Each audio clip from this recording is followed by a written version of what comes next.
Hello, my name is Eliyahu, and I thank you for allowing me to come into your home, and I appreciate this opportunity to come and fellowship with you and share in Bereshith. So let's begin by going to, but before I do, I just want to thank everybody that's been sending Bereshith our way, and thank you for your financial support and aid that we could continue to send forth and mail free DVDs, CDs, and material out on the correction of the names. If this is the first time you have been here with us, we tuning into HaRuachEliyahu channel, we do not in any way use certain Latin, Catholic, pagan words that are even used in rabbinical conversations and communications of the replacement theology, cancellation, correction, and restoring pure tongue. So here's a little bit idea of the words that we do not use, and we correct it for you can have a little better understanding. We also give out a piece of material. I'll show you. You can go to Eagles Haven Ministry at yahoo.com and give us your full name and address, and we'll send you this correction of the replacement theology words that's even found in the rabbinical writings, in the Talmud, in the oral, and also in the modern Jewish translations, in the Jewish Orthodox Bibles and stuff. They still use these Catholic Latin words, so we're trying to come out all together. Today we're going to use a little bit of the ISR as well as the Orthodox Jewish translation as we come together, and we're going to go ahead and go to eSword and proceed to come to that sharing with you and reading together. Now Lot, who went with Abram, also had flocks and herds and tents, and the land was not able to bear them, that they might dwell together, for their possessions were great, so that they could not dwell together. And there was strife between the herdsmen of Abram's livestock and the herdsmen of Lot's livestock. And at that time the Canaanites and the Perizzites dwelt in the land. And Abram said to Lot, please let there be no strife between you and me, and between my herdsmen and your herdsmen, for we are brothers. We're mishpocha. Is not all the land before you? Please separate from me. If you take the left, then I go to the right. Or if you take to the right, then I go to the left. And Lot lifted his eyes and saw all the plain of the Jordan, and it was well watered everywhere before Yahuwah destroyed Sodom and Gomorrah. I want to stop there for a minute. Many times we have a lot. Yes, we have a lot. We have a primo or cousin or nephew or family member that is around with us, and everything's good and acceptable, but it's not the perfected will of Yahuwah. And sometimes that person, because of the weight, and even though they're prosperous financially like Lot was, and even though they were, how should I say, it was stronger together as a mishpocha, and he was Izaki, but at the same token, sometimes you can have a lot that in your family, in your mishpocha, around you, that could get in the way of direction in your prayer. Then you have to go back to the place that you first went in Bethel and do another prayer and seek the Father again. And then he says, let's do this different. Separate yourself from Lot, give him the first pick, and wherever you go, you're going to prosper. Father knew which area Lot were going to pick, because he had a little bit of the lust of the eyes, lust of the flesh, the pride of life there, jumping off, going on. And that's why he picked this place of Sodom and Gomorrah, like the garden of Yahuwah, like the land of Mizraim. So to his eyes he coveted lust the flesh, lust the eyes, and the pride of life. So there was a little bit of things going on with Lot, that he was the Talmudim Kodeshim, but there were some things that Father wanted him to be separate. And sometimes we can have certain lots in our family that they got to be a little bit of separation there, because it could be a hindrance to ministry for them to grow and prosper in their ministry, or it could be a hindrance in you to prosper and go forth in your ministry. And it doesn't mean you don't meet together and come together for the events and everything else for the feast and be mishpoka, because even after this event, he never went back to Abraham. He never went back to following Abraham, because he blew it in his decision. Was not a prayerful decision. He just did it. The lust of the eyes, the lust of the flesh, and the pride of life. Let's continue. It was like the garden of Yahuwah, like the land of Mizraim, as you go toward Zoar. So Lot chose for himself all the plain of Yardim, and Lot moved east. Thus they separated from each other. And Abram dwelt in the land of Canaan, and Lot dwelling in the cities of the plain and pitched his tent as far as Sodom. So he didn't go in at the beginning, and we don't know when he went into the gates of Sodom and Gomorrah, because of the things that were going on. And he didn't prosper, evidently, because he ended up settling in that city, and his children got married to Sodomites and Gomorrahites, and the people of the land. Doesn't mean they were part of the Sodom and Gomorrah sexual immorality, because evidently they married a woman. So those men were semi different than the Sodomites and Gomorrahites, and that they wanted a woman, not another man. Okay, so, but the men of Sodom were evil and sinned before Yahuwah exceedingly so. After Lot had separated from him, Yahuwah said to Abram, now lift up your eyes and look from the place where you are, northward and southward and eastward and westward. And all the land which you see I shall give to you and your seed forever. And I will make your seed of the earth, so that if a man could count the dust of the earth, then your seed also could be counted. Arise, walk in the land through its length and its width, for I give it to you. So he's telling them to journey and look at what the Father is going to give him. Verse 18, so Abram moved his tent and went and dwelt by the Tebanith trees as Mamre, which are in Hebron, and he built an altar there to Yahuwah, which when I was in Israel, I went there, where this area where they believe theoretically where it's at in Hebron, which is not far from the place of the tomb of our patriarchs. Let's go to chapter 14. And it came to be in the days of Amraphel, sovereign of Shinar, sovereign of Elasar, Kadorla, Kad, Orla, Omer, sovereign of Elam, and Tidal, sovereign of Goyim. That's right, the sovereign of Goyim, sovereign of the nations. If I were to go to, here it says Tidal Melech Goyim. If I were to go to, let's see, how about if I go to King Amos, it would say sovereign of nations, 1471, Goyim. Okay. And they fought against Bera, sovereign of Sidon. Now, we're going to do a little homework here. We're going to look at something and break something down here. Okay.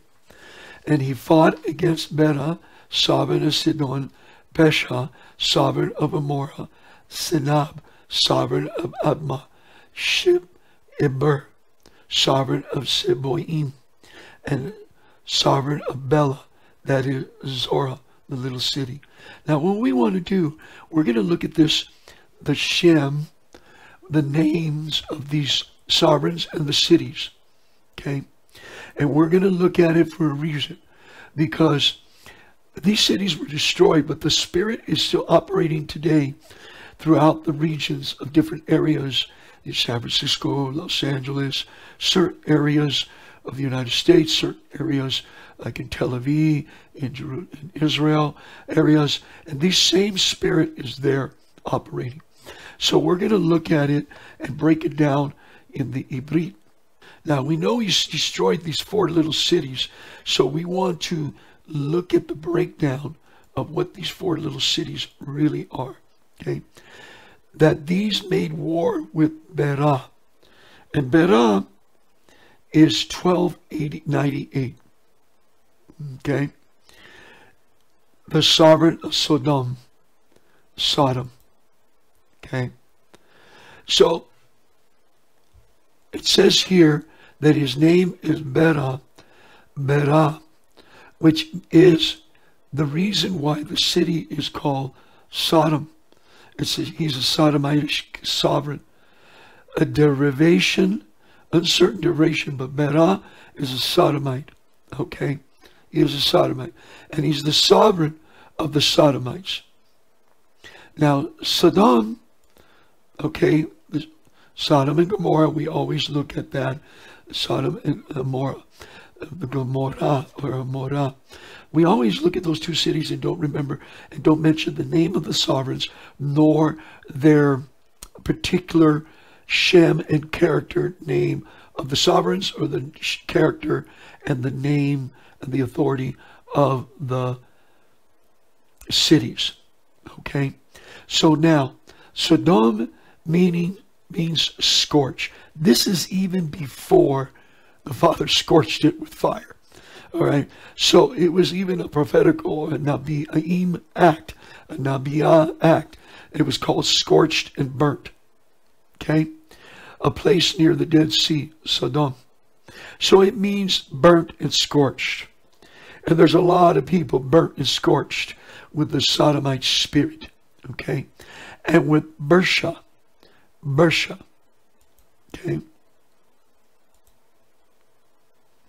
And Bereshith is the sovereign of Gomorrah. Now look at Bereshith. Bereshith.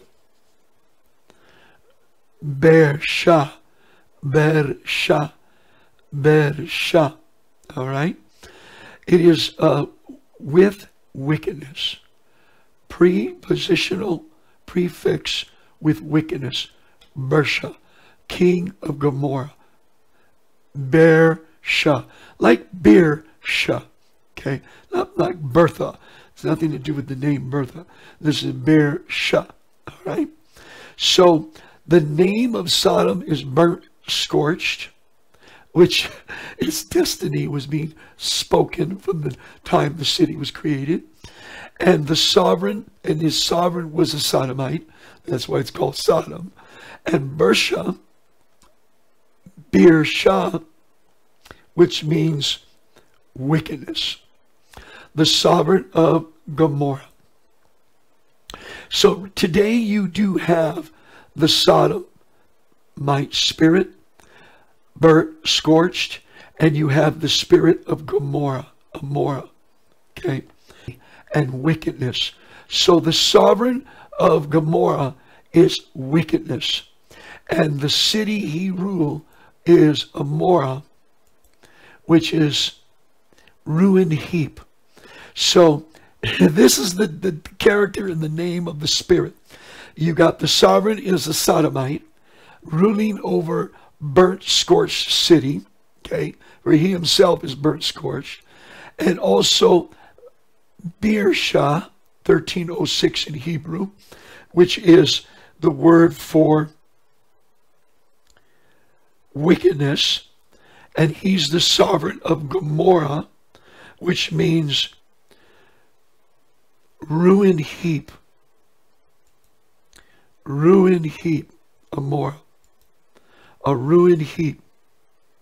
So you got wickedness, the characteristic, authority, and the name of the sovereign. That means their laws,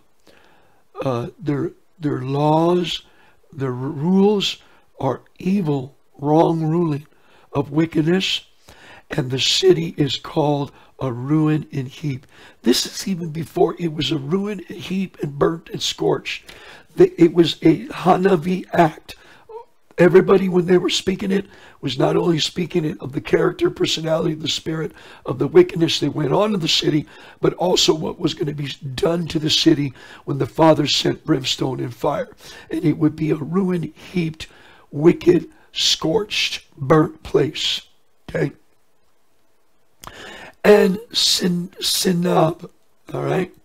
And Sinib, as we look at Shinab, or Sinab, okay? It means the Father has turned. The person has turned from the right rule. It's turned from the tobness of Noach. Everybody came off the boat. It turned from the ancestor right ruling. The Father has turned. So if my father became a Sodomite, a Gomorrahite, I said my father has turned. All right. So this Sinab means Father has turned. So somebody claimed it. And the name of the city, the third city, is Admah, which means earthly. Okay? Earthly. Admah. Okay? So the Father has turned what? Earthly. The Father has turned. He's the sovereign. Father has turned of earthly. So it's turned earthly. Very fleshly and worldly. And Shem Eber, which is actually not a bad Hebrew word. Okay. The next name, all right,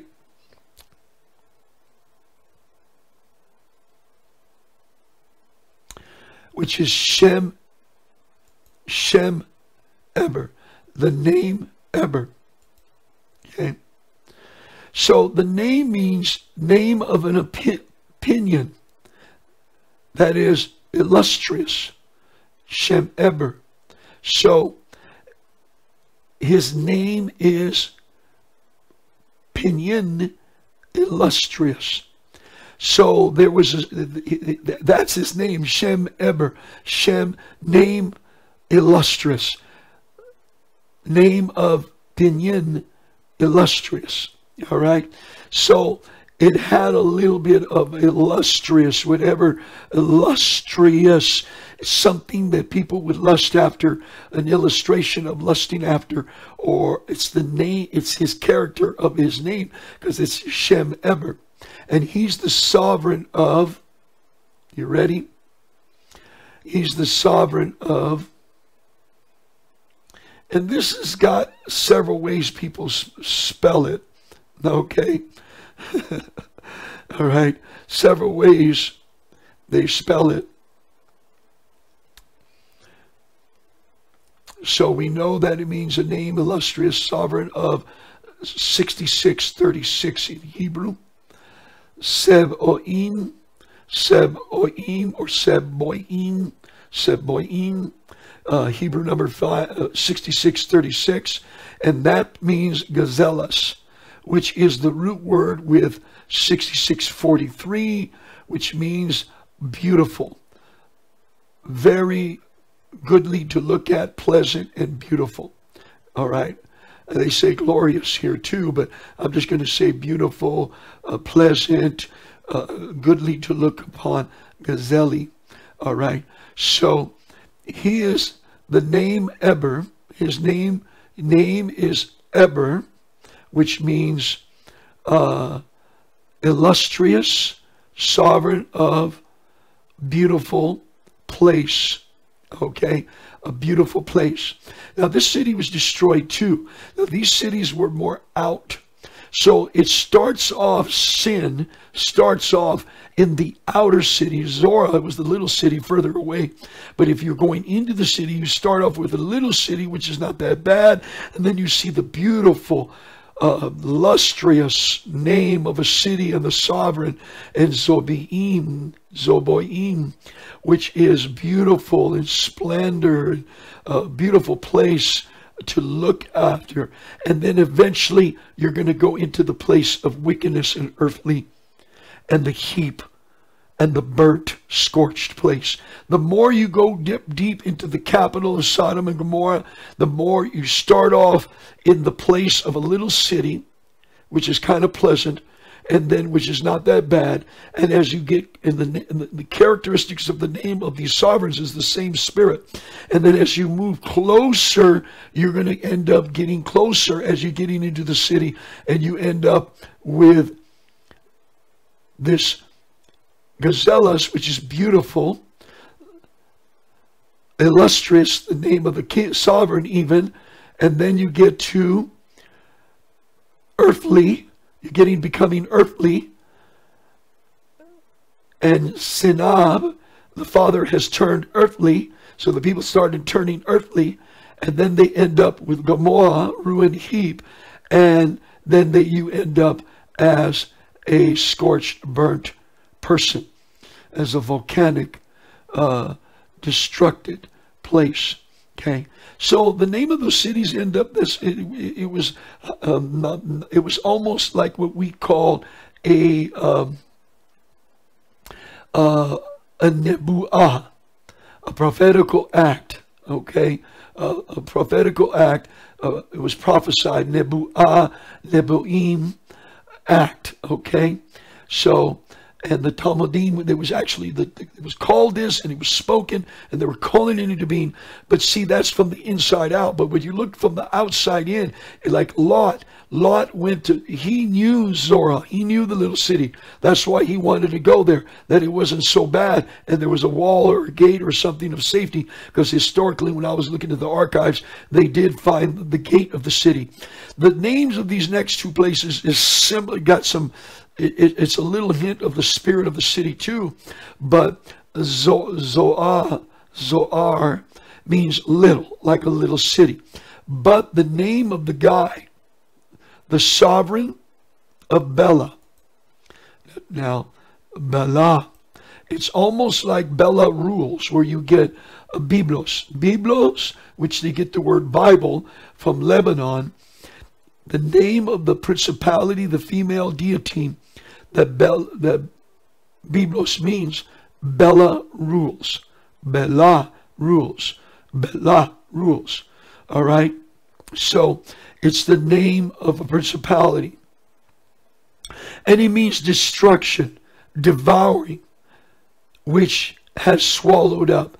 So, in other words, you're coming to a city, a little city, but the sovereign's name is telling you what's going on. You could be gulped up, everything you have will be destroyed, devoured up, swallowed up, as you're going into the next city. Isn't that a trip? As you go into Zeboim, as you go into the next city, Admah, as you go into Gomorrah, as you go into Sodom. By the time you get to Sodom, you have nothing. Everything's taken. All right, and there's wickedness in the land. And also, it would scorch your blushing conscience with a hot iron as you get closer to each of these cities. You know, the enemy, everything the enemy does is in our face. He tells you what to do, just like what happened with elections. The Democrats tell you what they're going to do. They want to bring progressive communism, socialism in. Putin even said, he says, United States through the administration of Obama is taking them into progressive communism that we didn't even want to be. See, there's different forms of communism and socialism, and they didn't even want to go to that place of that type of progressivism. He made a speech last year about that himself. So, you know, it starts off outside and it goes in. But Bela, which is Bela rules, the deity Bela rules, and that's the name of Bala, like Biblos. That's what Biblos means. Bela rules, the deity Bela rules, which is the deity of the figuratively destruction, devouring, and has swallowed up. So once you get in that little city, you start to get sucked up, swallowed up, to start going into Zeboim, start going to Admah, to start going to Gomorrah, to start going to Sodom. And they're telling you who they are by the name of the sovereigns and by the name of the cities of what's going to happen to you. Isn't this something? Isn't it a trip when I'm sharing with you? Okay. Now so let's go on now back. Let's keep reading. And I'm going to go to, I just wanted to share that with you so you can get a basic understanding. Let me go back to ISR.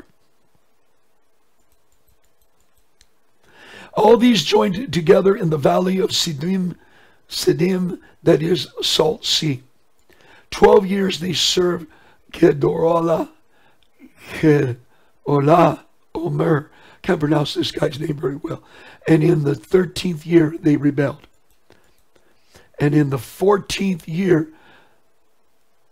Kedorah, Omer, and the sovereigns that were with him came and smote the Raphaim in Ashtaroth, Kanaim, and the Zazim in Ham, and the Emites. Praise Yahuwah. So let's look at this in verse 5 for a minute. Okay. You see here, these sovereigns that were with him came and smote the Raphaim in Ashtaroth. This is the Ashtaroth, Karnaim. Let's look at this for a minute, okay? Just for the fun of it, all right?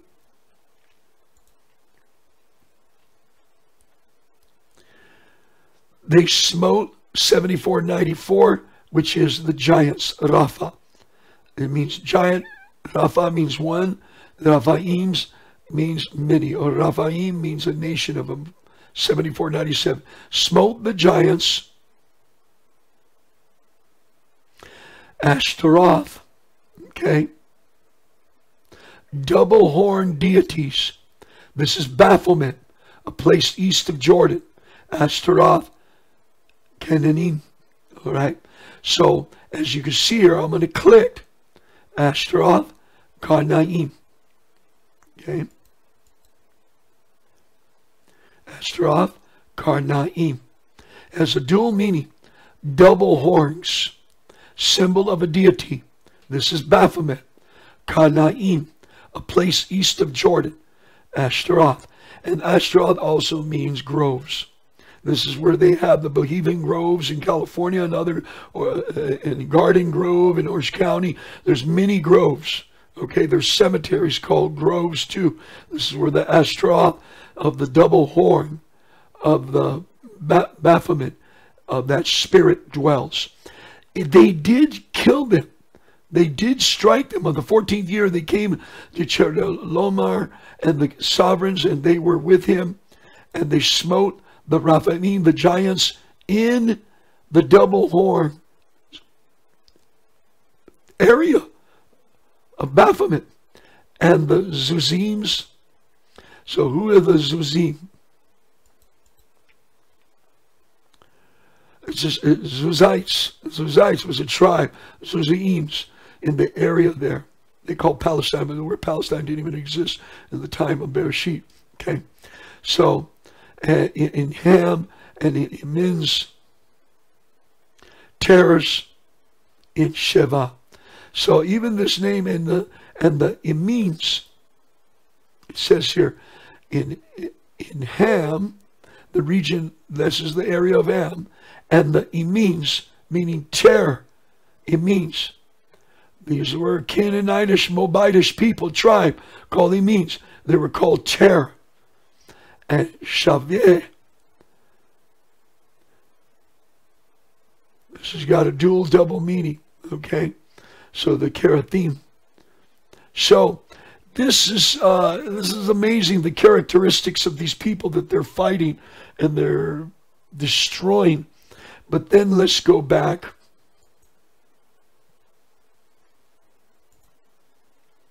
So evidently they had a little power, okay? They rebelled, they smote the giants, they smote the Baphomet worshippers. They had their own Sodom and Gomorrah, different deities, and the Horites and their mountain of Sur as far as El Paran, which is by the wilderness. And they turned back and came to En Mishpat, that is Kadesh, and smote all the country of the Amalekites, and also the Amorites who dwelt in Tamar. So the sovereign of Sodom, and the sovereign of Gomorrah, and the sovereign of Admah, and the sovereign of Seboim, and the sovereign of Bela, that is Sorah, went out and joined together in battle in the valley of Sodom. Now look at this for a minute. I'm going to back up for a minute. I want you to see this.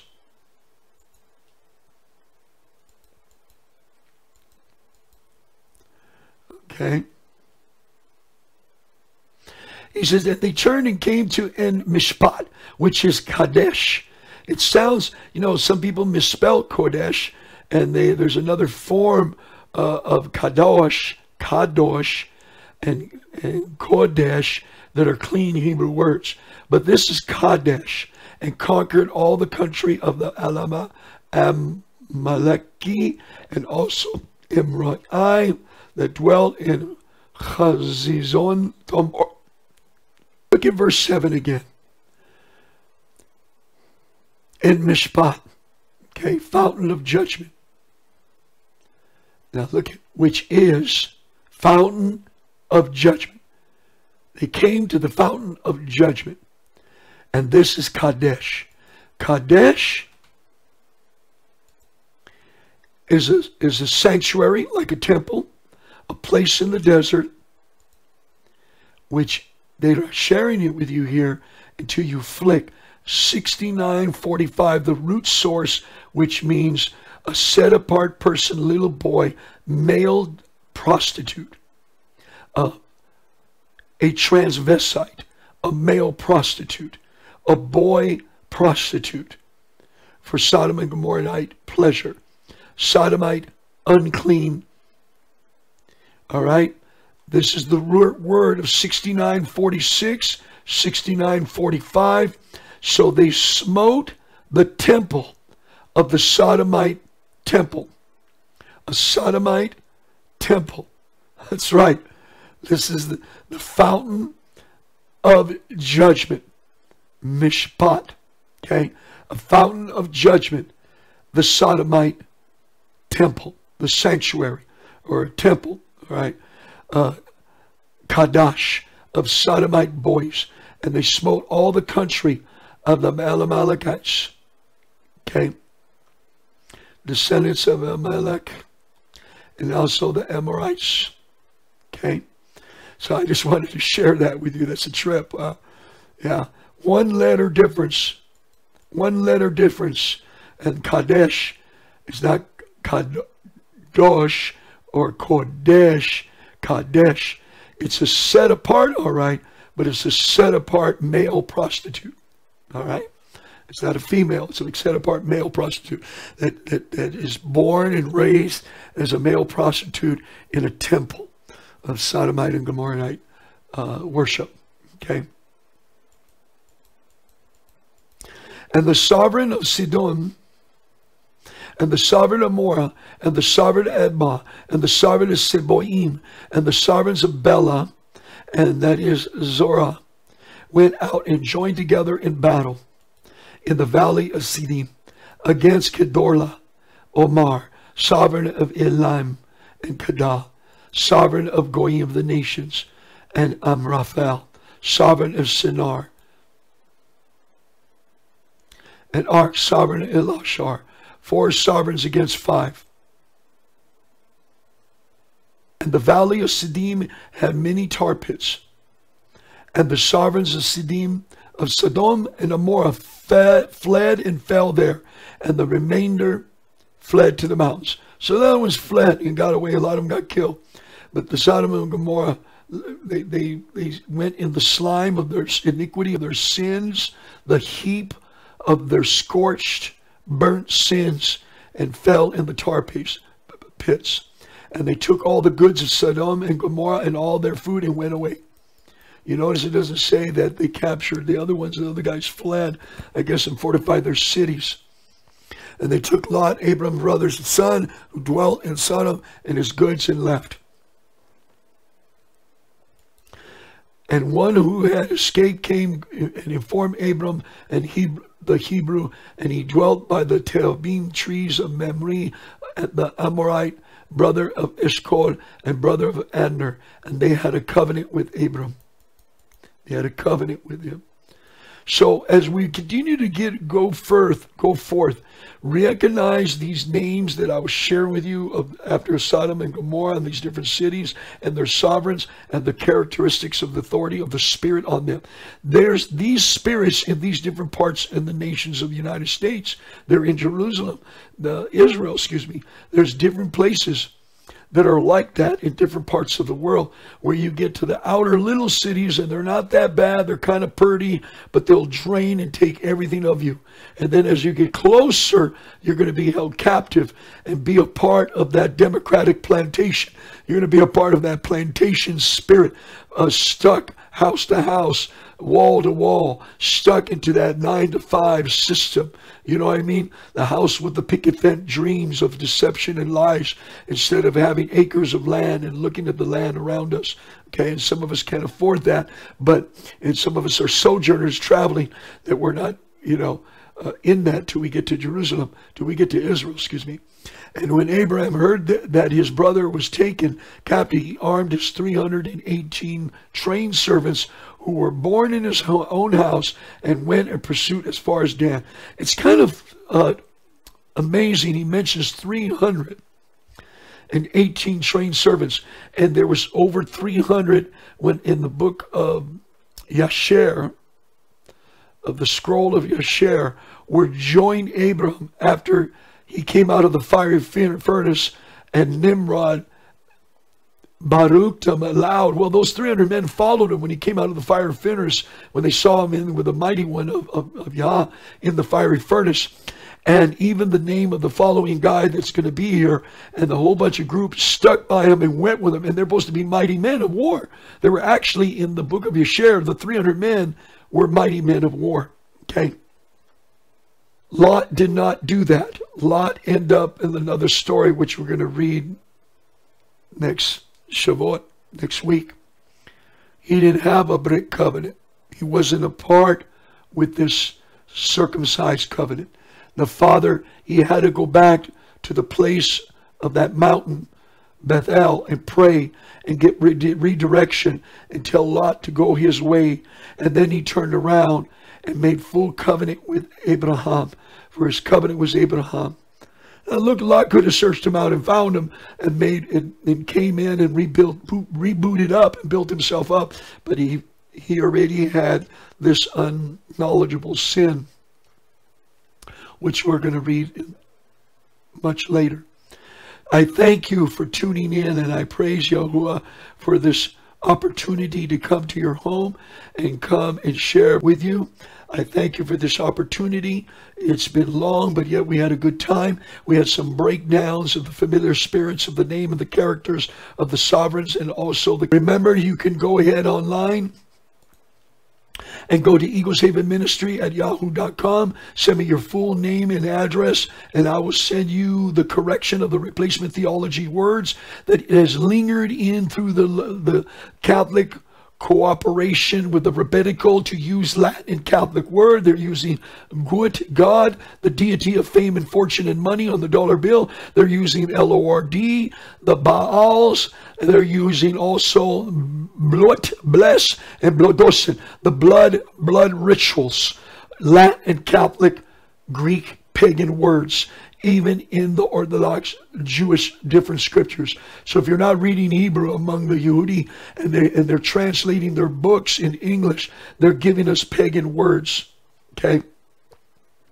And I've talked to certain rabbinical when I was in Israel. Why are you using Latin and Greek words? They said, what Latin Greek words? That's English. No, it's not. And when I show them, they go, oh, what have I done? That's right. They have more blushing conscience than Christians when I tell them about Lord and God. And I show them through the internet the paganness of those words. They said, oh, forgive me, Vaba. And they remake teshuvah. They repent and they don't do it no more. But the Christians, they just keep saying it. God, bless, the God bless, the God blot, Goblodosen, the deity of the money of fame and fortune that demands the innocent blood of babies and children. And isn't that what was going on with the pedophilia, with the wicked people that were going to the pedophilia island of the Democrats? 23 times Hillary went there, and 23 times and 100 times Bill went there, but the people forget it. They don't even care. They don't even want to investigate the wickedness that was going on. These people are insane in the midbrain. The wickedness of this nation needs to come to teshuvah, repentance like never before. This land and my people upon whom my name is called shall humble themselves and pray and seek my face and turn from their wicked ways. Then I shall forgive their sins and heal their land. Only then, them that are called by his name, Yahuwah, we have the authority. And my people upon whom my name is called shall humble themselves and pray. And we're humbling ourselves and pray and seeking his face and repenting and standing in the gap as Kohanim, as Kohanites, as Zadok, spiritual of the Melchizedek covenant. We are interceding for the people of this land, and that judgment must come and arrest. They must get it must be judgment and arrest in order for the land to really be healed, partially healed, because I don't know how long this is going to last, and we got to really pray for teshuvah in this land. So you could write me at Eliyahu Childs at P.O. Box 262403, Plano, Texas. You can go to eagleshavenministry.com and look at our website and all the attachments and the different PDF files you can download. And I thank you for tuning in, and we give praise to Yahuwah. And Shanak, this is a great Shabbat, and have a great time. Mishpoka of Yahuwah, and shalom, shalom.